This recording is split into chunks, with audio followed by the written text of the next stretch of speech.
Hey, welcome back to Milton Daily Homes. Chuck here. We got a list of 9 properties today, so we'll get started right away. And so the first one up is 517 Kavanaugh, 374.9. It's a wood bind, so it's 1356 square feet. Mostly anything in Milton with 3 stories. Does not have a backyard. They're back to back and side to side.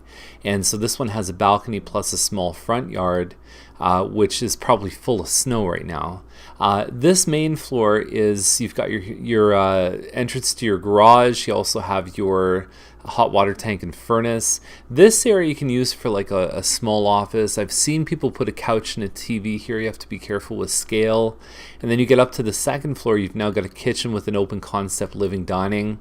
And the kitchen's nice. I mean, I look at the rest of it and I say, once they take that nice furniture out and the decor, everything is put in the right place, but that's all gone when you move in. So it's going to create a nice impression.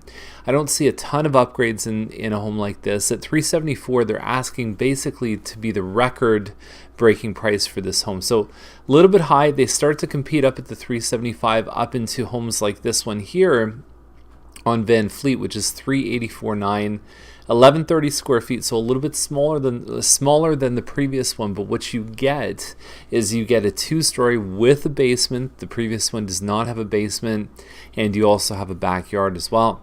So inside, hardwood floors. They've upgraded the kitchen with some countertops, stainless steel appliances, backsplash.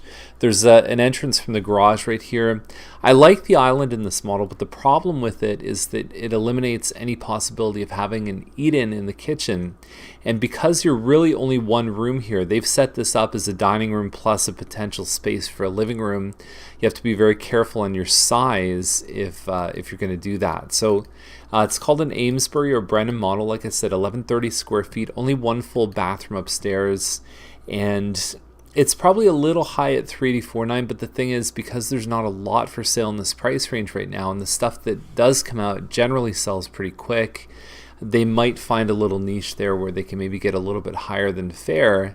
And what we're starting to see is, I think we're starting to see the inflection point with a few of the listings where, as we head out of the winter into the spring market, we start to see that the prices tend to creep up a little bit, and that's very well what could happen with a property like that one on Van Fleet. So Shepherd is $439. I did a Google Maps search, and this is a Lynbrook. I've seen hundreds of these in my life, and so Lynbrook is 1,500 square feet. There's a front dining room. There's a separate room right when you walk in the house, and then you've got a kitchen open with the family room in the back. It's got hardwood floors. It seems a little bit high on the price, but then you look at something like this on Ruddy and you go, well, Ruddy's really overpriced, because this is 1,600 square feet without the hardwood floors. Hardwood stairs is good, and they've stained them. I think the popular color dark cabinets, taking the stuff off the fridge would make a big difference. But 1,600 plus a finished basement, that's a lot of money at $482.5. I mean, there are detached homes that list for around that price, and I would definitely take something like the one on Irving with 1,500 square feet and a finished basement done really well, and get a fully detached home for actually less than that one. So Monaghan is $519, 1,600 square feet, double car garage. Pot lights, it looks like they did some wainscoting around the outside and some California shutters. This is higher than we've seen this model typically sell for, but they've upgraded the shower, the bathrooms.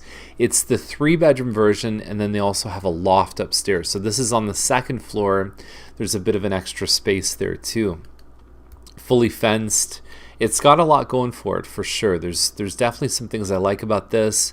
I have no doubt it's going to cross 500,000. Towards the end of last year, we started to see them creep up into the 5 range, and I have a feeling this one's going to bust through and just create a bit of an opening for the next nice new one. So McGuire is $529. It's a Shady Glen, and so it's the one that came after the first one. So it's the second one.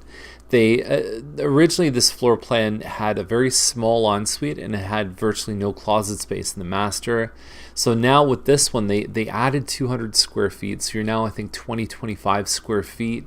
You have 4 bedrooms upstairs, so you get an extra bedroom, plus you get more closet space and an ensuite for that 200 square feet extra.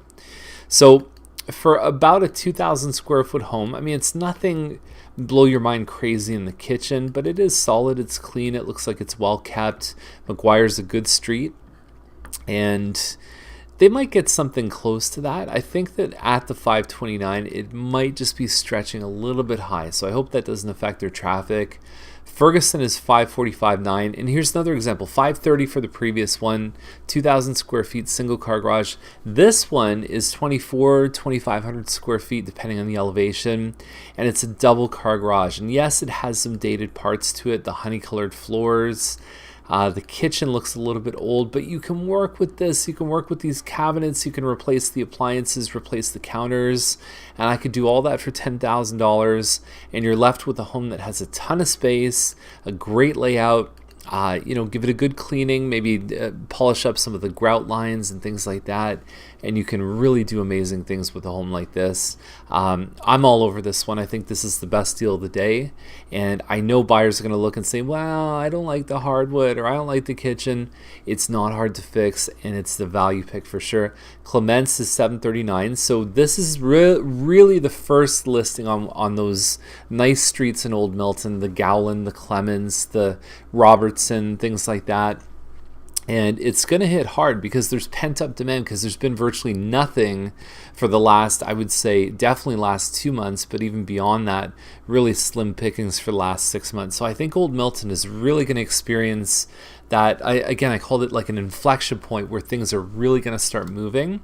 And I wouldn't be surprised if this one cracks some records for what it is, and then Old Milton really takes off this year. So there's a lot of people that are moving from their semi-detached or their detached single car garage, and they want something like this. They want the property in Old Milton. They like the quiet street, and what they're looking for is something with some renovations. So it's a great looking house. Definitely, there's a lot. This is a good sized home. They put it as 2,000 to 2,500. It's definitely right on the edge of that 25. It could even be a little bit above there. Very similar home was selling on Robertson, but this one looks like it's set up much better.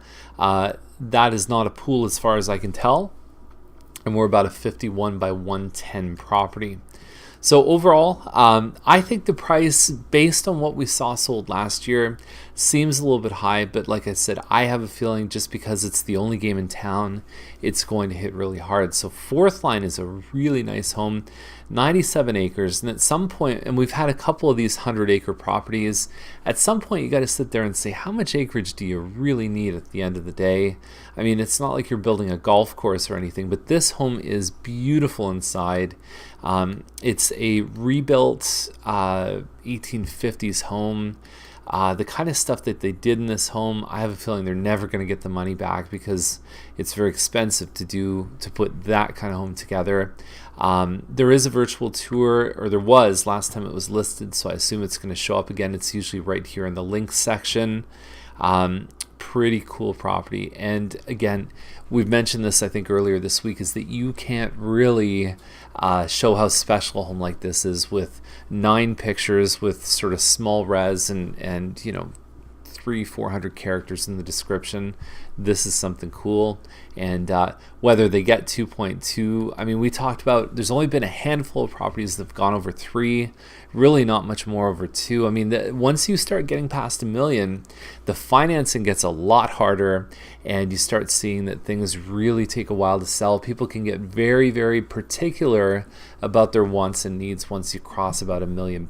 So that's the list. I hope you enjoyed it today. And I'm going to send you actually the guide to Milton house prices.